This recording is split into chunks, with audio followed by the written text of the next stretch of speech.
Deep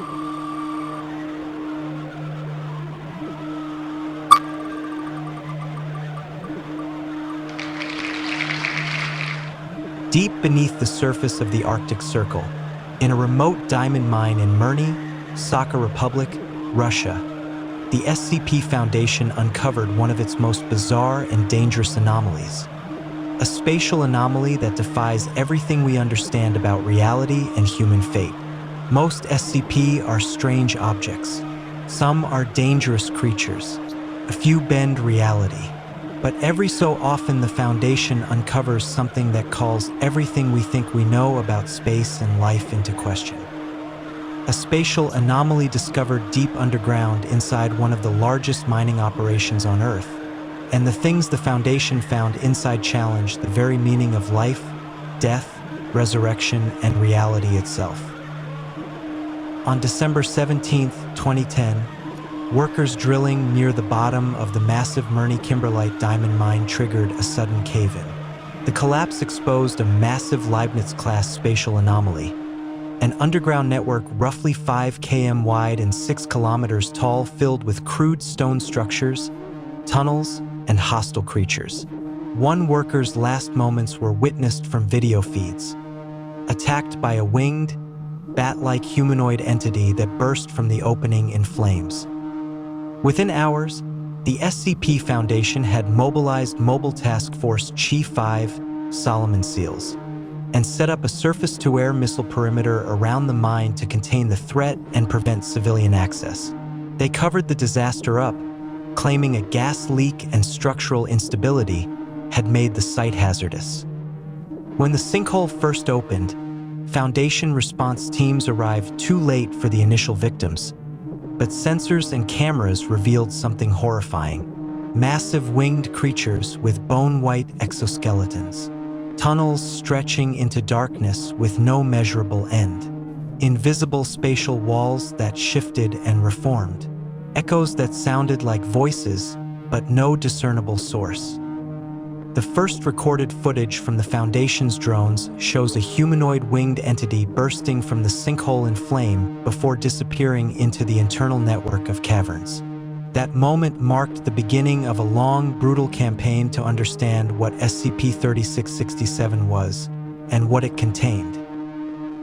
SCP-3667 isn't just a cave.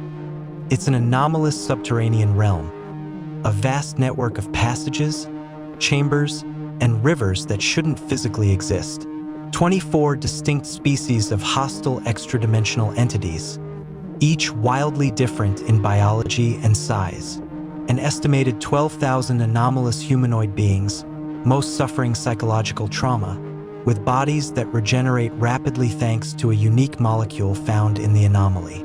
Some of these humanoid instances are genetically identical to deceased Mirny residents, as if they've been reborn within the anomaly itself. This discovery forced the Foundation to rethink what containment even means.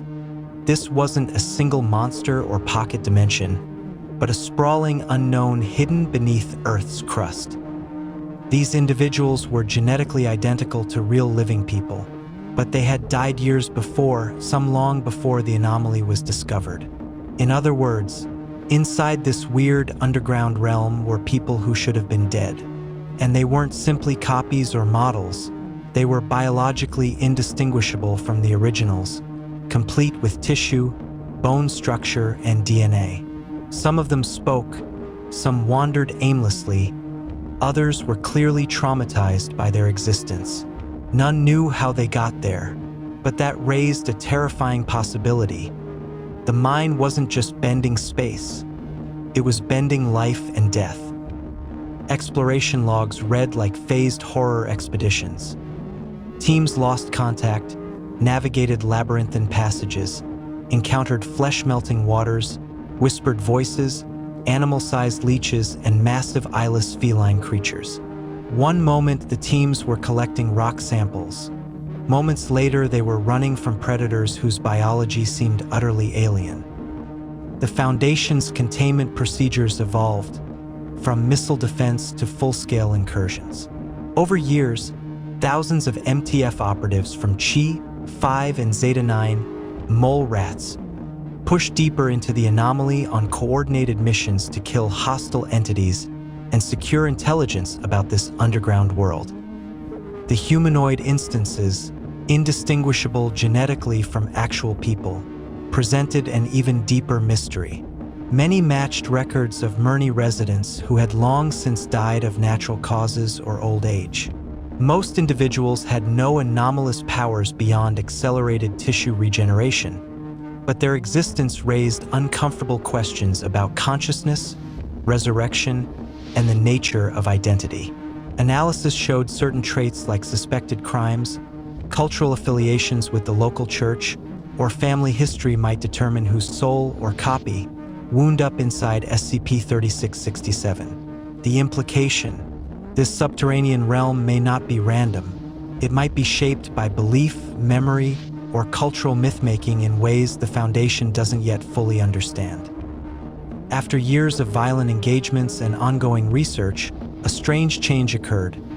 Some sapient SCP-3667-1 instances, speaking in old languages like Church Slavonic, approached Foundation representatives to negotiate peace. They offered knowledge and even autonomy within their domain if the Foundation ceased aggression and stabilized the space rather than conquering it.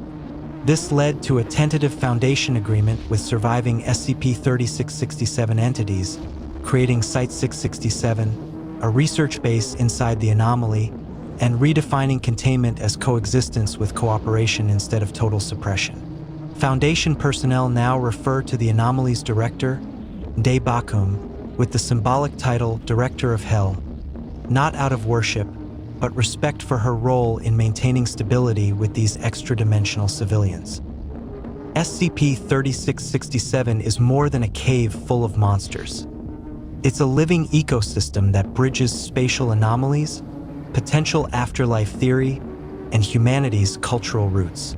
It challenges the Foundation's mission of secure, contain, protect, because it isn't just an object to lock away. It's a world to understand, navigate, and engage with ethically. At its heart, SCP-3667 is a mirror, not just of strange life, but of humanity itself. It forces the question: is death final? Or is it possible that deepest recesses of reality hold versions of us we can't yet explain? And it challenges the Foundation's core philosophy, because sometimes containment is not the answer. Sometimes understanding and cautious cooperation might be the only way forward.